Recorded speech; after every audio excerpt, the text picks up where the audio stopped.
Viral di media sosial video kritikan soal jalan rusak di Kabupaten Indramayu. Salah satunya, di Jalan Desa Jaya Mulia, Kecamatan Kroya. Di sana, warga membuat video berenang pada kubangan air coklat di jalan-jalan yang berlubang. Tampak dalam video tersebut, seluruh badan warga tersebut bahkan sampai tenggelam dalam kubangan karena dalamnya lubang di jalan tersebut.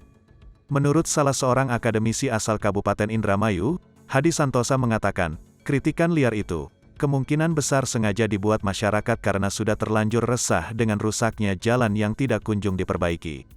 Karena infrastruktur jalan itu vital, nomor satu bagi masyarakat karena ini menyangkut aktivitas ekonomi mereka, ujar dia yang sekaligus dosen di Amik Purnama Niaga Indramayu kepada tribuncirebon.com, Jumat, tanggal 10 Desember tahun 2021.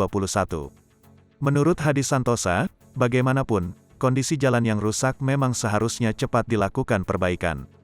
Jika dibiarkan, kritikan-kritikan liar seperti itu akan semakin banyak beredar di media sosial.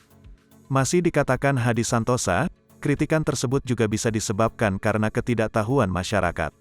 Oleh karenanya, transparansi anggaran pendapatan dan belanja daerah, APBD, Kabupaten Indramayu harus lebih dikedepankan oleh pemerintah. Di zaman serba digitalisasi sekarang ini, pemerintah daerah seharusnya sudah bisa menerapkan e-budgeting untuk setiap pembangunan. E-budgeting ini pun harus bisa diakses dan diketahui masyarakat cukup dengan gadgetnya masing-masing. Sehingga, masyarakat bisa mengetahui kapan jalan tersebut akan diperbaiki, dan lain sebagainya.